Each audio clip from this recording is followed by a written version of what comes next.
আজকে আমি বানিয়ে দেখাবো কুল মাখা। আর কুল মাখার জন্য আমার গাছ থেকে চলুন কুল পেরে নেই।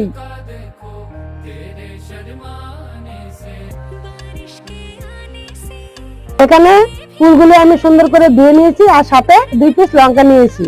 এবার আমি একটা হাম্বুল দিস্তা নিয়ে নিয়েছি আর লঙ্কা দুটো এর মধ্যে দিয়ে দিলাম। এখন এটাকে আমি থেতো করে নেব।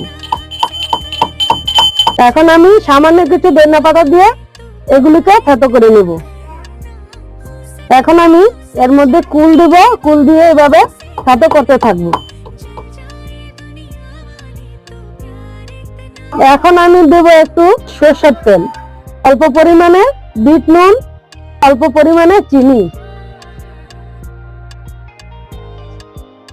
এই যে তৈরি আজকের আমার কুল মাখা।